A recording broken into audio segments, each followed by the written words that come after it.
Salve, Michelotto! Tudo bem? Me ouve bem?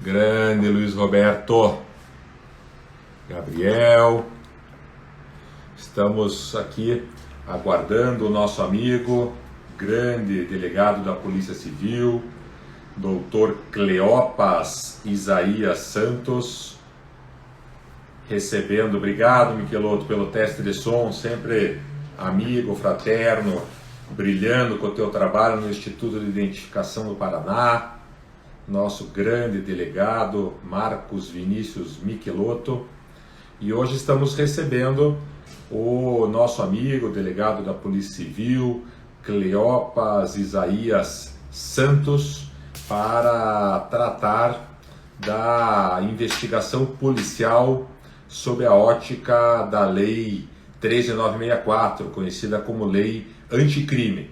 Saudar o Aramis de Ponta Grossa e todo o pessoal da faculdade, saudar a Bárbara que está conosco, aproveitar a presença dela e convidar todos os nossos amigos para acessarem o nosso canal do YouTube, Arnes de Oliveira e Andreasa. Nós temos muito material jurídico totalmente gratuito disponível. Ontem fizemos uma roda de conversa com o Guilherme Lucchesi, com o Pier Paulo Cruz Bottini, com a Helena Lobo da Costa, tratando da questão de lavagem de dinheiro. Eles que integram a Comissão de Juristas da Câmara Federal, que discute as alterações legislativas na lei de lavagem de dinheiro. Então, se você tem interesse na matéria, nessas alterações da lei de lavagem de dinheiro, acesse o nosso YouTube, Arnes de Oliveira e Andreasa, curta a nossa página no YouTube, compartilhe o nosso conteúdo jurídico e nos sugira temas para o nosso debate semanal. São 2 programas. Todas as quartas-feiras, 5 horas, a nossa live. Hoje é a live de quarta e 5, que excepcionalmente está sendo feita nesta quinta-feira, às 19 horas, para ajustar o horário com o nosso amigo Cleopas, delegado. E o nosso programa Roda de Conversa, que é conduzido por mim e por Guilherme Lucchesi, no canal do YouTube. Uma semana Arnes de Oliveira e Andreasa, outra semana no canal do Guilherme Brenner Lucchesi. E todo esse conteúdo fica disponível na página do YouTube.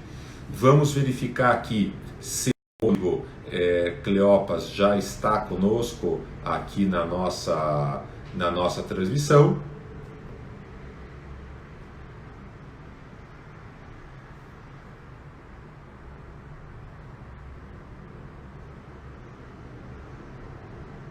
Estamos aqui verificando.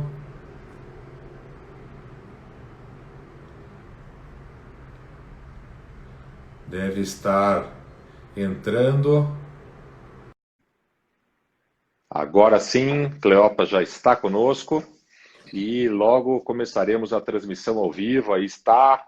Grande mestre. Amigo. Tudo bem, Cleopas? Tudo ótimo. Uma alegria te receber. Igualmente. Só um minutinho, Marlos. Lógico, nós temos me fala uma aqui... coisa. Como é que está a imagem e o som? O som está funcionando perfeitamente e eu te vejo bem. É? Uhum. Porque às vezes dá problema, eu estando no Wi-Fi ou no 4G. Deixa eu só posicionar isso rapidinho aqui, por favor. Estamos aí com uma bela biblioteca do Cleopas ao fundo, estamos recebendo a Luciana Maluf, estamos recebendo o Rafael Madi. Rafael que esteve conosco aqui numa live tratando das questões do direito do consumidor. Quem tem interesse, a live ficou gravada lá no canal do YouTube, Arnes de Oliveira e Andreasa. Vai lá, compartilha, curte. Grande Cleonice Pitombo, minha amiga de São Paulo, está conosco, esteve comigo e com o Cleopas em Göttingen, quando nós participamos da primeira escola de verão e tivemos a participação, a abertura com o professor Jacobs, o encerramento com o professor Roxin. Foi um grande evento. E eu gostaria, Cleopas, de nesse momento te dar as boas-vindas, dizer que é uma alegria muito grande te receber, contar para quem está nos ouvindo, o Rogério Botelho de Foz do Iguaçu, que vai estar conosco numa live também, que o Cleopas esteve em Curitiba visitando amigos, dando umas palestras tempos atrás, e eu de pronto o convidei e falei, não, hoje você precisa estar conosco na Unibrasil, era um evento coordenado lá pelo Francisco Monteiro Rocha Júnior. Cleopas imediatamente aceitou, foi lá, deu a palestra, foi sensacional. E agora, com a lei anticrime, ele está abordando e publicou um artigo tratando da investigação policial sob a égide da Lei 13.964. O que mudou para os delegados de polícia, para essa ótica da autoridade policial com a lei anticrime. Então, eu quero contar para vocês de início que o Cleopas é professor, é estudioso da matéria, autor de livro, autor de artigos e delegado da Polícia Civil. E aí eu queria que você desse o pontapé inicial, Cleopas, por onde que a gente começa aqui a questão da 13.964, quem sabe a questão do juiz poder ou não tomar iniciativa na fase preliminar? O que você me diz? Bem, antes de tudo, eu queria te agradecer mais uma vez por mais um convite. Já tivemos uma excelente convivência há quase 10 anos, né? Como passa rápido, Marlos. Lá Verdade. Na Alemanha, naquela primeira turma. Aliás, que turma, né? Vi que meu amigo está recebendo essa turma aqui nessas oportunidades, nas lives. Então, foi muito boa a experiência e também o convite posterior que tu me fizeste para ir a Curitiba. E ainda só não deu certo para irmos a Cuba, né? Aquele festival de charuto que eu sei que tu também precisa e muito. Se tudo der certo, em fevereiro do ano que vem, estaremos juntos em Cuba, em Havana, para o festival de Habano. Exato. Bem, Marlos, de fato, esta é uma lei que trouxe, na verdade, grandes repercussões para toda a sistemática penal, processual e até de execução penal. Na verdade, foram quase 20 leis alteradas pelo pacote anticrime e fizeste referência a um trabalho, de fato, eu tive a oportunidade de participar deste volumoso livro tratando exclusivamente sobre o pacote anticrime, coordenado pelo Gabriel Habib, grande professor Gabriel e um amigo, e nessa oportunidade eu resolvi, como faço com relativa frequência quando é publicada alguma lei, fazer uma avaliação das repercussões dessa lei na nossa atividade. E percebi que, de fato, houve uma grande repercussão. Tá? E tu tocaste num ponto, como nós conversamos previamente sobre esses aspectos, que me parece ser o ponto de partida. Tá? Sempre houve um grande fetiche. Na verdade, o poder é um fetiche, né, para todo mundo, mas no caso específico da persecução criminal, parece que há um fetiche ainda maior do poder judiciário, não só, mas também do Ministério Público, por conta ou para uma inserção cada vez maior, para ter um certo domínio, um certo poder na persecução criminal antecipada, na fase de investigação criminal. E quando a doutrina e até a jurisprudência, embora de forma ainda muito tímida, avaliava essas atuações do Poder Judiciário, o que se percebia é que não adiantava muito se falar que a Constituição já trazia de forma clara, de forma expressa, um sistema acusatório, se nós tínhamos, que era baseado, e segundo a doutrina que trabalha com esses temas, que era baseado essencialmente numa divisão em duas fases dessa persecução criminal, uma preliminar e outra processual, e também na impossibilidade do juiz produzir provas, enfim. O problema é que é difícil você garantir substancialmente uma relativa independência ou imparcialidade, ou de forma objetiva, o próprio sistema acusatório, se você permite que um juiz, na fase de investigação, possa atuar de uma forma com um protagonismo que não lhe é próprio. Por isso, a figura do juízo de garantias foi importante, muito embora esteja com sua eficácia suspensa pela decisão do ministro Luiz Fux, com grandes repercussões em várias alterações que eu vou aqui mencionar, mas, de todo modo, me parece que o legislador andou bem ao prever de forma expressa, a proibição que ainda permanecia uma dúvida na época da 12.403, de 2011, a que reformulou o sistema de cautelaridade penal, ainda havia uma possibilidade dessa atuação no curso da investigação. E em diversos outros momentos e leis extravagantes, ainda prevêem essa possibilidade. E com esta previsão, que, repito, está suspensa a sua eficácia, porém, me parece que depois isso vai se resolver da melhor forma, o juiz não poderá mais, por exemplo, determinar de ofício, busca e apreensão, interceptação telefônica, prisão preventiva, como existe ainda essa possibilidade, a própria instauração de inquérito policial, que o Código de Processo Penal autoriza, e isso me parece absurdo. De fato, o juiz não tem nada que ver com isso. Ele pode até comunicar ao Ministério Público, caso entenda, seja uma hipótese de necessidade de investigação. Mas ele requisitar me parece estranho. E uma outra consequência direta é a própria sistemática do arquivamento. Também me parecia muito estranho, e parte da doutrina já questionava isso, que o juiz tivesse que participar de maneira tão ativa, tão efetiva na apreciação do arquivamento do inquérito policial. Claro que houve mudança também com a lei, com o pacote anticrime, que passou a ter uma feição muito mais administrativa, já que é o Ministério Público que vai decidir, mas, de todo modo, com a sua eficácia também suspensa, e vamos falar disso daqui a pouco, é importante mostrar que esta é uma outra repercussão. Então, me parece que a iniciativa probatória, essa solução do legislador me parece absolutamente acertada.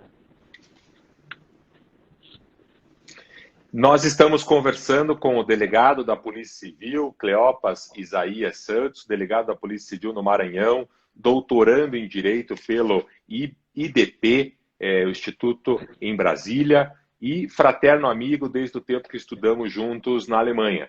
Tratamos nesse primeiro ponto da participação do juiz na persecução penal, nas alterações que a lei anticrime trouxe, vedando, como o Cleopas disse, que o juiz requisite a instauração de inquérito, que o juiz determine produção antecipada de provas, enfim.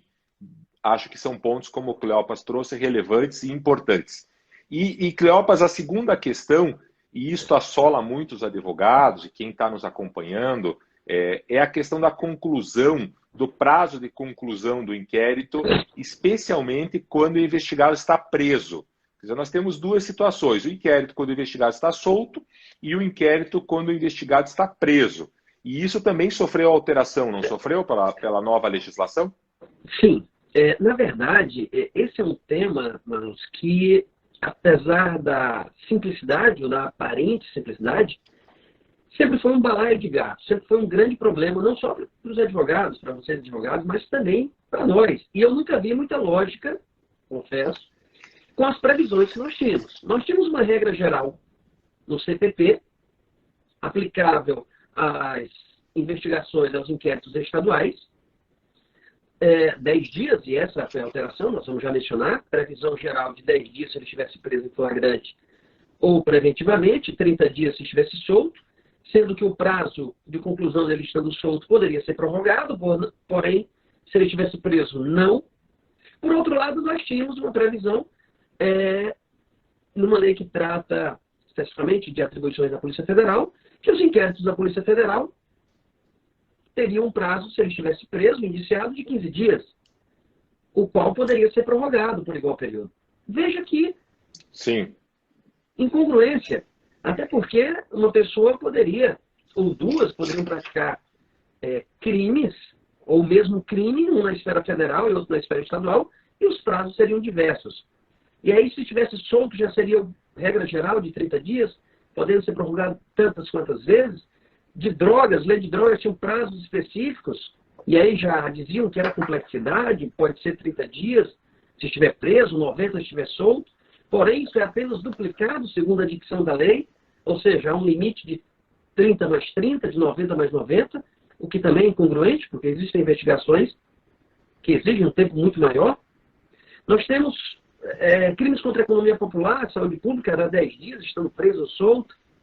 Crimes contra a propriedade material, que é outro absurdo, está previsto no CPP, lá no 530, 529. Nós tínhamos outros prazos, menos de 8 dias se estivesse preso, menos de 30 dias se estivesse solto, e pela dicção desses dispositivos a gente conclui isso. Enfim, nós tínhamos um balaio de gato que eu continuo achando incongruente e alguma coisa tinha que ser feito. Acho até que o legislador poderia ter avançado e ter estabelecido prazos iguais, sem nenhum problema. De todo modo, houve uma alteração especificamente, segundo eu compreendo, especificamente na regra geral do CPP, aplicável às investigações no âmbito estadual, que é a possibilidade de prorrogação, quando ele estiver preso, por mais 15 dias. Então agora nós temos um prazo de 10 dias para a conclusão, podendo ser prorrogado. Obviamente, de forma fundamentada, o delegado de polícia deve justificar isso e entendo até que o Ministério Público deve se manifestar.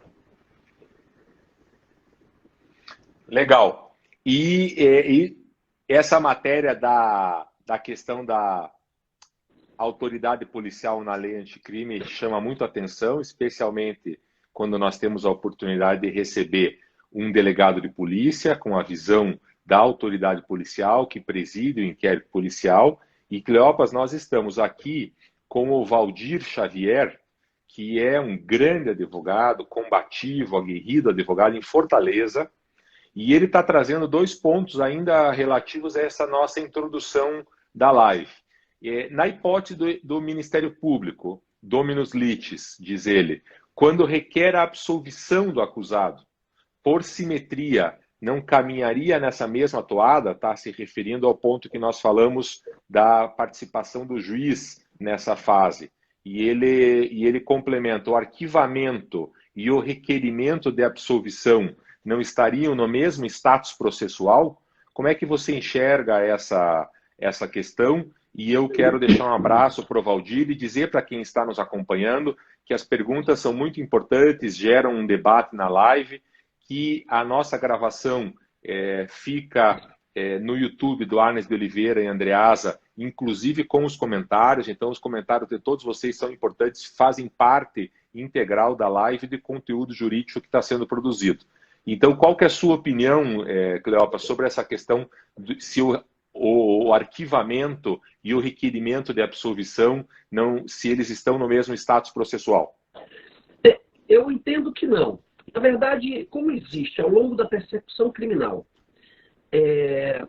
estándares probatórios diversos, para instauração, para o indiciamento, para o arquivamento, para a propositura da ação penal, para o recebimento e para a condenação ou absolvição, assim como existe esse percurso de estándares probatórios, ou, como prefiro, de justas causas ao longo da persecução criminal, nós temos também exigibilidades diversas. Nós temos juízos diversos ao longo dessa persecução. Nós iniciamos a persecução criminal com o juízo de possibilidade, depois progredimos para um juízo de probabilidade, onde se inclui, no caso, possibilidade de justa causa, possibilidade de indício de autoria, e, enfim, de prova, de materialidade, probabilidade do mesmo modo, e culmina com o juízo de certeza, exigível apenas no caso de condenação. Porém, paralelo a isso, nós temos graus também diversos de cognição. Veja que, da mesma forma, na proporção dessa exigibilidade probatória, de estándares probatórios, de justas causas, nós teremos, de possibilidade, de probabilidade e de certeza, nós teremos também uma exigência diferenciada da cognição. A cognição necessária para a instauração de um inquérito policial não é a mesma para o indiciamento, nem tampouco para a propositura da ação. Eu até concordo com o colega advogado do Ceará com uma equivalência entre o indiciamento, o grau de cognição, o estándar probatório para o indiciamento e a propositura da ação penal. Porém, ao final, para a condenação, para a absolvição, acho que há uma exigência de cognição profunda e não mais sumária, superficial, como é o caso até o arquivamento. Então, eu entendo a preocupação dele, acho que é bastante interessante e pertinente para o caso, porém, e poderíamos até argumentar, acho que existem argumentos também razoáveis, podem ser sustentados, mas, particularmente, eu entendo que há uma diferença. Mas, como advogado e não como delegado, eu me manifestaria no sentido em que me parece ser a insinuação dele, o posicionamento dele nesse sentido. Está aí a tua resposta, Valdir, do nosso delegado da Polícia Civil, professor da Universidade Estadual do Maranhão. E, Cleopas, nesse bate-bola eu vou furar um pouquinho a ordem dos nossos temas, porque o Marcos Vinícius Michelotto, que foi delegado-geral aqui no estado do Paraná e hoje é o delegado-chefe do Instituto de Identificação do Paraná, onde ele faz um trabalho brilhante, está acompanhando a nossa live e divulgou a nossa live entre toda a comunidade dos delegados de polícia aqui do Paraná. Ele traz lá o artigo 158, que trata da coleta dos vestígios que deve ser realizada preferencialmente por um perito oficial. Ele diz, nós sabemos que o STF já reconheceu o papiloscopista como um perito. E ele pergunta se você concorda com ele com a necessidade de uma lei que reconheça esse papel tão importante do papiloscopista como sendo efetivamente um perito. Concorda com essa manifestação do Dr. Marcos Vinícius Michelotto? Esse é um posicionamento muito interessante. Eu acompanhei por muito tempo, na época que fui policial federal, já havia, porque os papiloscopistas no âmbito federal, por exemplo, têm o mesmo status de investigadores, de escrivães da Polícia Federal. E sempre houve inclusive salarial, enfim, sempre houve um grande debate interno e um desejo de que fossem reconhecidos como peritos no sentido do cargo que existe e que foi criado por lei. O cargo de perito. Porque muda completamente. Peritos, no caso da Polícia Federal, ganham semelhante a delegados da Polícia Federal. Os papiloscopistas, semelhante a investigadores e a escrivães da Polícia Federal. E aí, nesse sentido, por conta não do resultado do seu trabalho, que de fato é uma perícia. É uma perícia papiloscópica. E nós vamos falar sobre isso aqui daqui a pouco, porque o pacote anticrime criou novos perfis, bancos de perfis, mas, por exigência legal, o cargo, eu, pelo menos, entendo que deveria ser feito por lei. A transformação, o cargo foi criado por lei, papiloscopista, com regras, com garantias, com funções, com remuneração, enfim. Essa mudança me parece que seria necessário, sim, por lei. Agora, talvez a atribuição de valor ou de novas funções, novas atribuições para esses profissionais, talvez pudesse ser feito por outro ato normativo, talvez um decreto, enfim. Mas me parece que a transformação, para todos os fins de direito, deveria ser feito por lei. Ótimo, eu estou de acordo também e novamente agradeço a participação do delegado Marcos Vinícius Michelotto, grande e atuante delegado aqui no estado do Paraná. Está conosco, Cleopas, um amigo nosso comum, está dizendo que você é o cara, e eu concordo, João Rafael de Oliveira, nosso amigo, já esteve comigo aqui numa live também. João é um craque, rapaz. Ele é que é um craque. Muito gente boa. Além de ser, muito gente boa. E é teu colega ambos doutorandos Sim, no, sim, sim. no IDP Exatamente. em Brasília. Então é E muito legal como João estava naquele evento lá na Unibrasil, né?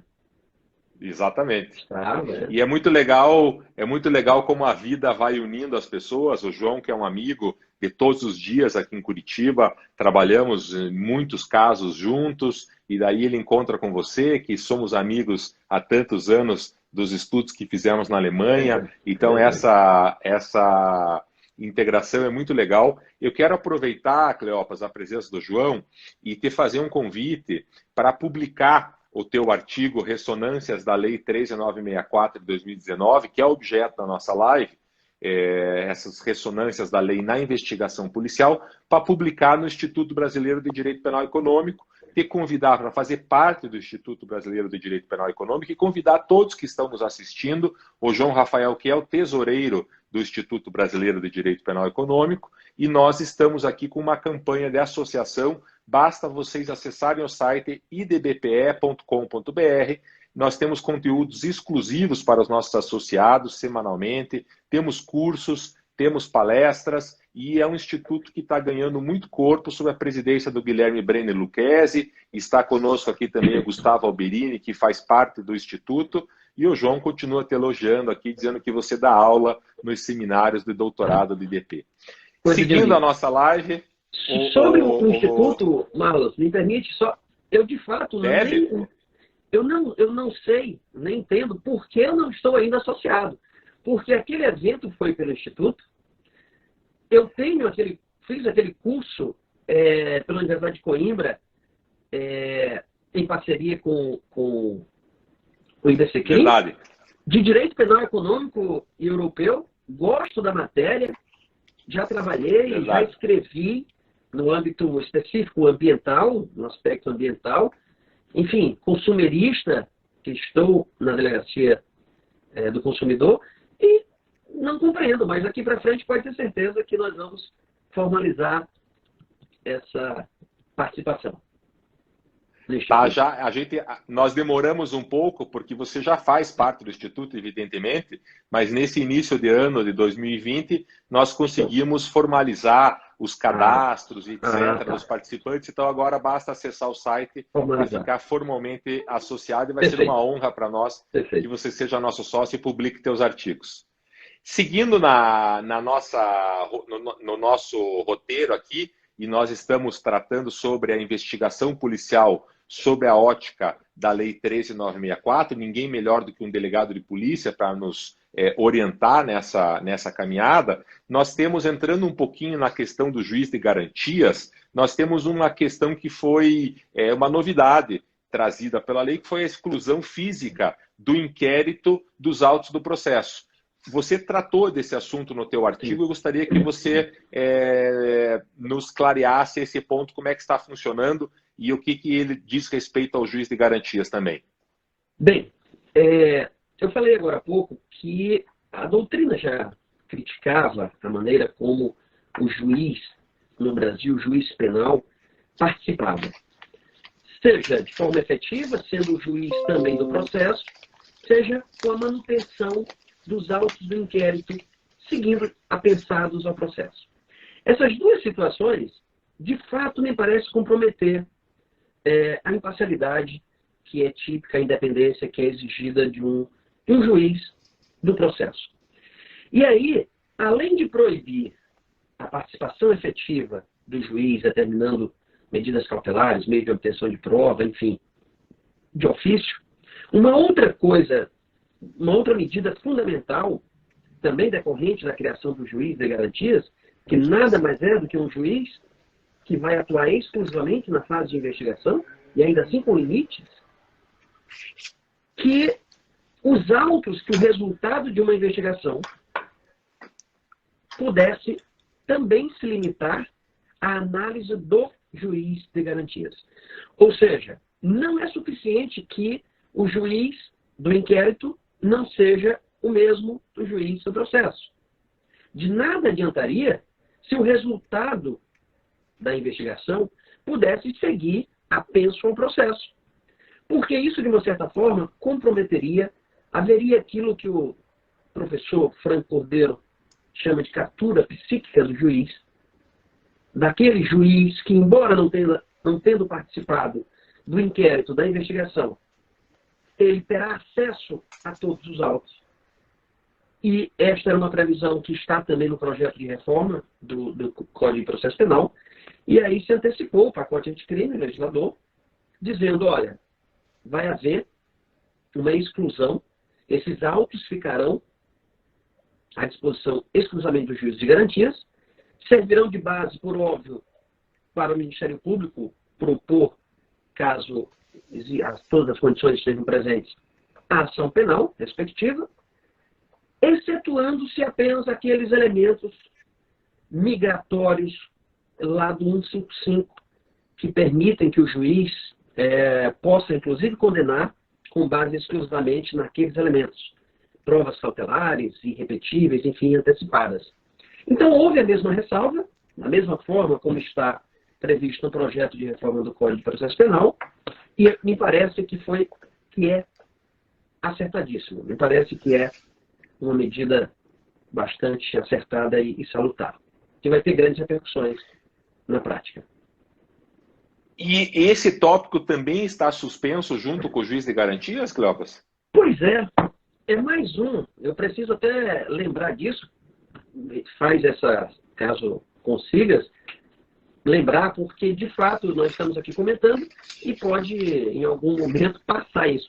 Este é mais um dos dispositivos. Aliás, o pacote anticrime teve um perfil predominante de endurecimento ou de potencialização do poder punitivo estatal. Porém, em alguns momentos em que houve o sentido inverso, em que o legislador trouxe algumas modificações que poderiam fomentar, robustecer os direitos fundamentais do imputado, esses dispositivos se encontram suspensos pela decisão que eu fiz referência em uma ADI do ministro Fux, uma decisão do ministro Fux. E esse dispositivo é um deles, que também se encontra com sua eficácia suspensa. E é interessante que a ADI 6299, que suspendeu, lembrar aos nossos participantes que, primeiramente, foi suspenso por 6 meses pelo ministro Toffoli, e a justificativa foi de que o Poder Judiciário como um todo precisava se estruturar para poder implementar o juiz de garantias, quer dizer, não havia verdadeiramente uma discussão quanto à viabilidade ou não do juiz de garantias, ou o acerto ou não do juiz de garantias, era só uma questão de adequação do judiciário. O juiz de garantias que aproxima, não é, Cleopas, o nosso direito processual penal e penal de um sistema verdadeiramente acusatório, de um processo penal constitucional, mas, num segundo momento, houve uma ampliação dessa suspensão pelo ministro Fux, como você bem disse, por prazo indeterminado, e chama a atenção que o ministro Fux, quando assume a presidência do Supremo, leva com ele esta ação, portanto, não ficou para uma redistribuição ou com quem assumiu o gabinete dele, e, na minha opinião, ele não deve, no mandato dele, levar a julgamento, infelizmente, a questão da constitucionalidade ou da inconstitucionalidade do juiz de garantias, o que nos causa estranheza, nos causa mal-estar, porque é muito importante que estes artigos passem a valer o mais rapidamente possível. Nesse ponto ainda da questão dos autos de inquérito estarem apensos, serem excluídos do processo, enfim, aí no Maranhão nós temos processos eletrônicos, Cleopas, ou os processos são físicos? São eletrônicos, mas infelizmente os inquéritos ainda são físicos. Os inquéritos são físicos e o processo é eletrônico, exato, né? Aliás, isso é um problema, né? Vocês viram o que aconteceu agora no STJ, né? Do hackeamento? É um problema. Já estamos há 48 horas com o STJ, e não só o STJ, parece que outros órgãos da estrutura estatal também foram atingidos. para quem não acompanhou a matéria, nós estamos com um ataque de hackers no STJ, capturaram todas as informações, ninguém está conseguindo acessar as informações do STJ, isso é um grave problema. E no dia a dia do advogado, Cleopas, eu perguntei do processo eletrônico, porque no dia a dia da advocacia o processo eletrônico parece que derrubou uma enormidade de leis. As coisas começaram a andar de certa forma diferentes do que prevê a lei. Então você diz aqui na lei anticrimes, a gente está tratando da exclusão física do inquérito dos autos do processo. Eu fico imaginando como é que vai fazer lá no processo eletrônico para que você faça a exclusão destes autos eletrônicos que, para quem está acostumado do lado dos advogados a mexer com o processo eletrônico, você tem uma árvore, e dessa árvore vão ramificando processos, e como você bem disse, a expressão é muito feliz do professor Franco Cordeiro, ocorre uma captura psíquica do julgador que fica, evidentemente, sabendo daquilo que foi tratado no inquérito policial. Então, são questões muito relevantes, muito importantes, e que ainda tem a questão do processo eletrônico para ser discutido e bem resolvido, não é? Nesse caso, haveria a exclusão do sistema eletrônico. Seria mantido, pois é.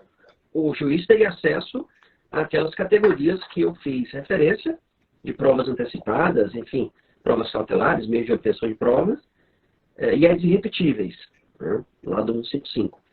Eu acho que seria de fácil adequação. Ótimo.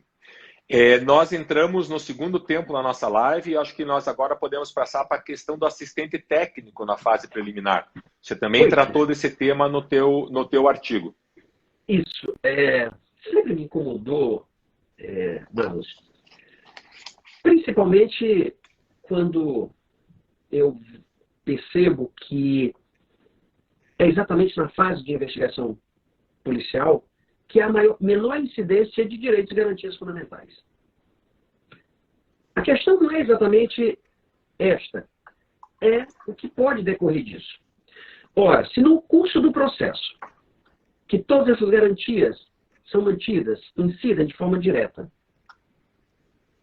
nós temos necessidades e exigências constitucionais de fundamentação, participação do assistente técnico, introduzido lá na reforma de 2008, que a finalidade, me parece clara, óbvia, é exatamente possibilitar o contraditório, uma maior eficácia do contraditório e da ampla defesa.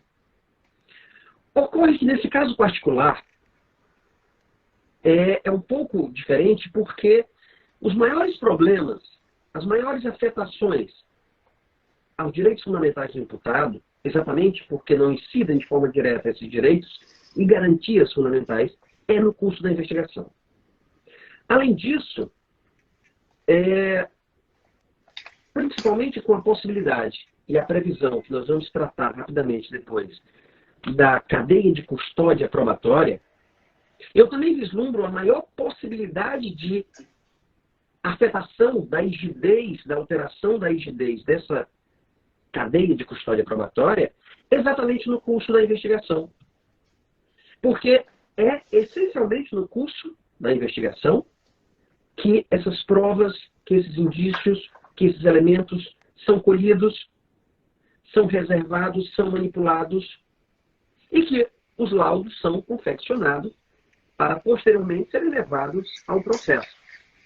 Para mim não tem qualquer lógica, não tem qualquer razão a impossibilidade de admissão de um assistente técnico na fase de investigação preliminar. De todo o contrário, me parece que é exatamente no momento da produção dessa prova que o assistente técnico deveria estar presente. E não apenas ele se manifestar já em relação ao laudo que foi confeccionado pela perícia no curso do processo.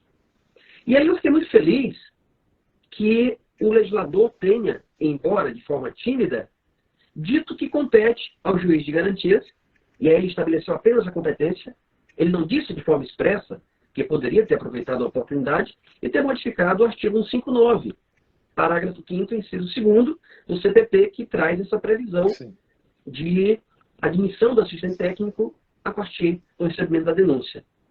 E aí, quando ele trata dessa competência, a mim me parece, de forma clara, que não teria sentido criar uma competência de algo que não existe. Se ele passa a ter a competência de admitir o assistente técnico, e se a sua competência se limita à fase de investigação policial, me parece que a conclusão é óbvia. Ele tem competência para admitir um assistente técnico no curso da investigação. E, portanto, eu concluo que, a partir desta lei, admite-se o assistente técnico no curso da investigação. E mais, com as alterações ocorridas há alguns anos no Estatuto da OAB, que possibilitou, está lá no artigo 7º, um dos incisos, eu não me recordo agora, possibilitou, inclusive, que o advogado pudesse se manifestar, fazer quesitos, enfim. E parece que isso condiciona, principalmente com a participação do assistente técnico, condiciona a própria manifestação do delegado de polícia no momento de apreciar e de decidir por um indiciamento ou não. Me parece que o delegado passa a ter esse ônus de levar em consideração e cotejar esses quesitos e as próprias manifestações da defesa do advogado no momento de indiciar. Eu estou de pleno acordo com você. Essa previsão que você mencionou está no artigo 7º do Estatuto da Advocacia, que é a Lei 8.906. Eu acho que esse espaço da discussão do assistente técnico na fase preliminar também abre espaço para aquilo que nós temos chamado de investigação defensiva. Está acompanhando a live conosco o Gustavo Alberini Pereira, que defendeu a sua dissertação de mestrado sobre justamente essa questão da investigação defensiva feita pelos advogados. O Conselho Federal da OAB, inclusive, já normatizou essa questão da possibilidade da investigação defensiva, e é uma pena que também esse tópico, salvo o melhor juízo, esteja também suspenso pela ADIM, que trata do juiz de garantias, não é? Exatamente.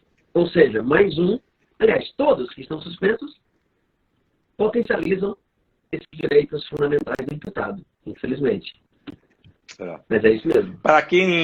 Para quem está chegando agora, no nosso segundo tempo da live, nós estamos conversando com o delegado da Polícia Civil, doutorando no IDP, especialista em Direito Penal Econômico em Coimbra, estudou na Alemanha, estudamos juntos em Göttingen, Cleopas Isaías Santos, que é delegado da Polícia Civil no Maranhão. Estamos tratando da investigação policial sob a ótica da Lei 13.964. Um tópico que chamou muita atenção, Cleopas, foi a questão das forças policiais que são investigadas por condutas letais, e aqui nós não vamos entrar na discussão da legítima defesa, não é o ponto, mas o ponto é a nomeação de defensores para esses servidores das forças policiais que venham a estar envolvidos em condutas letais. Você tratou essa matéria, eu queria que você trouxesse o teu destaque para esse tema. Pois eu te confesso, e eu não me manifestei sobre isso que eu vou falar agora no artigo, até porque, enfim, quando você escreve alguma coisa, as palavras ficam, enfim, a preocupação é diferente. Aqui é uma conversa, um bate-papo, me causou uma certa estranheza. Tá? Eu não acho que os membros das forças policiais possuem qualquer privilégio em relação ao papel do cidadão nesse sentido. Aliás, nós trabalhamos, somos remunerados por isso. Quem deseja, quem tem a possibilidade ou assim decide, pode se associar, pode se sindicalizar, e, via de regra, as nossas associações, sindicatos, possuem assistência jurídica. Me parece, de fato, ou, de maneira geral, poderia, como cidadão, procurar, e se estiver entre os critérios de hipossuficiência, enfim, poderia ser assistido pela Defensoria. Mas uma previsão como esta me pareceu ser uma decisão política, como, aliás, vários outros dispositivos do momento que nós estamos vivendo. Me parece que existe uma tendência a incrementar essa concepção, essa atmosfera policialesca do do Estado, da própria política, e isso foi mais um privilégio, na minha concepção, que de fato não faz sentido. De todo modo, eu comentei esse dispositivo e critiquei a não inserção, considerando isso como legítimo. Eu não vejo razão qualquer, lógica jurídica, para a não inclusão de outras polícias, como, por exemplo, a Polícia do Senado, da Câmara dos Deputados, ou ainda das Forças Armadas, quando convocadas para atuar nessas mesmas circunstâncias, e que existem, e que houve modificação no Código Penal Militar, inclusive quando se tratar das Forças Armadas, enfim, mesmo o homicídio praticado contra o civil permanece lá na Justiça Militar. E se essa modificação legislativa, que foi, digamos, uma forma de criar um privilégio decorrente dessa atuação das Forças Armadas em situações que não lhes são típicas, me parece que quando nessas circunstâncias isso acontecer, além de permanecer a competência na Justiça Militar, no caso das Forças Armadas, sendo das forças policiais estaduais, militares, vai normalmente para o Tribunal do Júri, mas no âmbito da investigação me parece que deveriam igualmente ter direito a esse assistente jurídico, a um defensor. Tá? Mas, de todo modo, me causou estranheza essa previsão. Isso não está suspenso. Tá? Esta previsão não está suspensa pela referida ADI.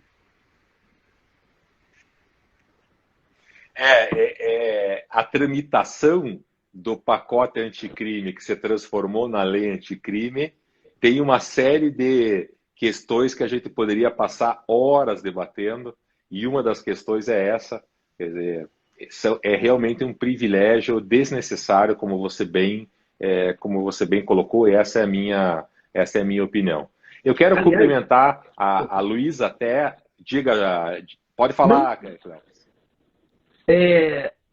Eu quero diga lá, tá com a palavra. Depois eu falo, fica à vontade.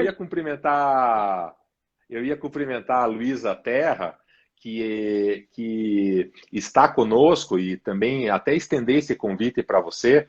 Nós estivemos em Weimar no ano passado, e comemorando os 100 anos da Constituição de Weimar, e lá fundamos um grupo latino-americano, não só brasileiros, mas amigos de toda a América Latina, do México, da Colômbia, da Argentina, Guatemala, Honduras, enfim, em torno de um estudo do direito penal alemão, do direito penal brasileiro. Devemos ter a segunda edição desse curso no próximo ano, e aqui em Weimar também. E a Luísa é uma grande incentivadora e uma grande participadora, uma grande participante desse grupo, e está aqui dizendo que é para você ir, que inclusive vai ter charuto e os amigos vão estar lá. Eu conheço, nós nos conhecemos. A Luísa até é muito querida. Estivemos em Brasília em uma ocasião. Aliás, o João também estava. E foi muito bacana, muito, muito legal. E ela esteve também em Göttingen, naquele curso, numa outra edição. Exatamente. Né? Exato, muito bacana. Bem, se tiver charuto... Você conhece... Você conhece o mundo inteiro, né, meu amigo? Gustavo Alberini está aqui dizendo que ele vai também. Está convidado, Gustavo. Com certeza vamos todos. É uma turma legal. Né? Muita gente boa. Eu gosto de conhecer. Vamos entrar agora. Marlos, agora legal. sim. Vamos entrar agora. Eu queria te fazer uma observação. Alô, oi. Vamos lá. Que é a seguinte: caso não consigamos concluir, até porque, de fato, tem muita coisa para falar, em outra ocasião a gente pode desenvolver a parte 2. Porque nós tínhamos aqui elencado 17 tópicos, e nós vamos falar agora do 7º. Uhum. Por mim, nós podemos parar no 7º. Vamos. E depois a gente continua numa outra parte 2 aí. Não, vamos ter a parte 2, com certeza. o público está gostando, fez as perguntas, está participando, a gente vai continuar, até porque para os advogados, que a maior parte do público ouvir uma autoridade policial num bate-papo informal, assim, é muito importante, muito interessante, e eu acho que a gente pode falar do 7º ponto, que é o arquivamento do inquérito policial, porque nós temos ainda 10 minutos, com 1 hora o Instagram nos corta, mas nós temos 10 minutos, podemos tratar do arquivamento do inquérito com tranquilidade. Perfeito. Esse também foi um ponto de grande repercussão. Infelizmente, aí eu antecipo, está também suspenso. Tá? Apesar de ser delegado de polícia, eu nunca tive qualquer problema com a atuação política do Ministério Público. Tá? Ao contrário de muitos colegas, enfim. Não vejo nenhum problema. Tenho grandes amigos no Ministério Público e não tenho preocupação em relação a poder. Qual o poder que o Ministério Público vai ter? Já há bastante tempo existe um debate sobre possibilidade de investigação direta pelo Ministério Público. Enfim, teve essa grande discussão. O STF se manifestou, pelo menos até agora, tudo certo, tudo ok. O Ministério Público investiga. Havia, na verdade, um movimento ainda, inclusive existiram alguns atos normativos sobre a possibilidade de tramitação direta do inquérito policial, e me parece que esta é a tendência, inclusive com previsão expressa no projeto de reforma do CPP, entre delegado de polícia e Ministério Público, afinal de contas é o destinatário imediato e não o juiz, como ainda o CPP assim prevê. E, de igual modo, me parece que a nova configuração do arquivamento do inquérito policial se insere nesse mesmo contexto. Isso porque, até agora, nós estamos com uma previsão, já que se encontra suspensa esta, de um protagonismo visível do Poder Judiciário, decidindo o que fazer, embora exista uma relativização em todas as previsões legais, mas ele tem o poder de discordar da opinião do Ministério Público em relação a esse arquivamento. Com uma previsão lá no 28, no âmbito estadual, pode encaminhar ao Procurador-Geral de Justiça, que aí vai decidir se concorda com o promotor ou com o juiz, enfim, se discordar do juiz, arquiva, se não pode requerer nova diligência, ou mesmo propor ação penal, ou designar outro membro, ou as câmaras de coordenação e revisão no âmbito federal, ou Procurador-Geral de Justiça e o respectivo órgão colegiado, ou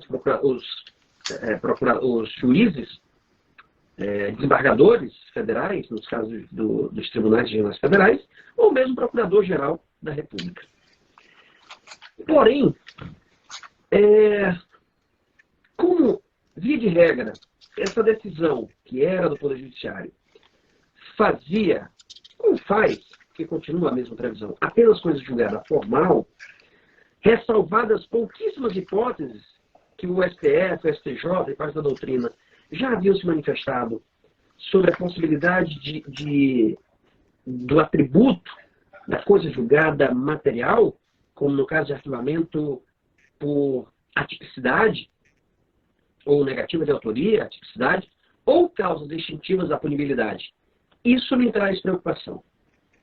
Por quê? E eu nem vou aqui discutir aspectos relacionados à antijuridicidade ou causas excludentes da culpabilidade. Nem vou falar sobre isso, porque havia debate. Mas naquilo que é pacificado, me causa uma preocupação. Por quê?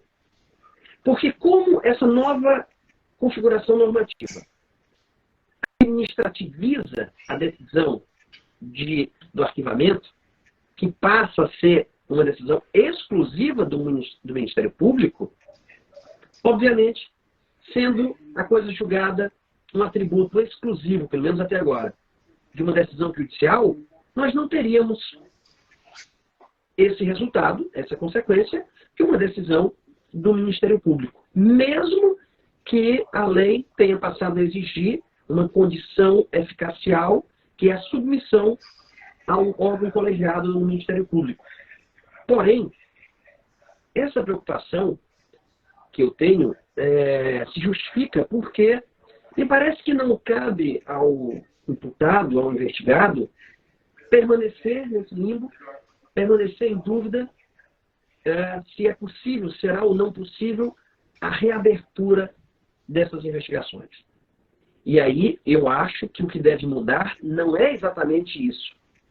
Não é a possibilidade do Ministério Público decidir pelo arquivamento. O que deve mudar é sobre as próprias consequências da decisão administrativa do Ministério Público em arquivar uma investigação. Acho que nós temos que avançar no sentido, inclusive, de estender esse atributo de imutabilidade a essa decisão administrativa. Então, me parece que isso seria uma forma de equilibrar essas coisas. Mantém-se a cargo do Ministério Público essa decisão, porém com os efeitos típicos de uma decisão judicial, quando, obviamente, se tratar de atipicidade ou causa extintiva da punibilidade. Sob pena de nós termos uma insegurança jurídica injustificável. Mas, de fato, nós teríamos que avançar na doutrina e na teoria administrativa. Afinal de contas, nós estamos falando de uma decisão administrativa. E aí, só para finalizar, me parece que a súmula 524 do STF perde um pouco o sentido, ou deve ser cancelada ou reformulada, porque já não se trata mais de decisão judicial para que o surgimento de novas provas possibilitem a reabertura, mas de uma decisão do órgão do Ministério Público. Eu até proponho um outro enunciado para essa súmula, que ficaria assim: arquivado o inquérito policial por despacho do membro do Ministério Público e homologado pela instância superior, não pode ação penal ser iniciada sem novas provas. E aí daria, como você disse, daria a segurança jurídica que é muito necessária nesse momento. Esse artigo que está, como o Cleopas bem disse, suspenso também pela ação direta de inconstitucionalidade 6299, e nesse tópico o argumento da suspensão foi o mesmo argumento inicial do juiz de garantias e que não haveria estrutura do Ministério Público para fazer essa verificação em todos os processos que fossem remetidos para que ele homologasse o arquivamento, e já se passaram aí meses, já estamos no 10º mês, sem qualquer previsão de julgamento dessa ação direta de inconstitucionalidade. Ficamos pendentes, o tempo voa, e nós ficamos pendentes com as prisões, ficamos pendentes com ficamos pendentes com a cadeia de custódia. Então já fica feito o convite, Cleopas, para nós fazermos a parte 2 desta live, em tempo oportuno, para a gente retomar esse assunto. Eu quero, antes de encerrar, fazer o comentário da Paula Savelli, que diz que Eduardo Fontes, delegado da Polícia Federal, me apresentou a obra do Cleopas, Delegado em Ação, um dos guias que me acompanham na preparação para minhas provas. Também acompanho os diversos artigos desse delegado doutrinador. Uma bela mensagem da Paula para nós encerrarmos com um grande agradecimento a você, um abraço fraterno de saúde e de paz a você e a todos que estão nos ouvindo. Muito obrigado, Marlos. E o convite está aceito para que a gente possa concluir essas repercussões. E muito obrigado, fica com Deus e até a próxima. Grande abraço. Grande abraço. Para quem nos acompanhou, a live ficará gravada no IGTV aqui do Instagram, Marlos Arnes. Nós estamos em todas as redes, LinkedIn, Twitter, Facebook, Instagram, e especialmente a live vai ficar gravada no canal do YouTube Arnes de Oliveira e Andreasa, com todos os comentários que vocês fizeram, as perguntas, e eu agradeço muito a participação de todos, em especial do Cleopas. Grande abraço a todos e até a próxima, quarta que vem, 5 horas, Caio Mateus vai tratar da questão do filtro probatório nos crimes do júri. Então estaremos no nosso horário normal, quarta-feira, 5 horas. Grande abraço, pessoal. Valeu, Cleopas. Abração. Até mais. Tchau, tchau. Tchau.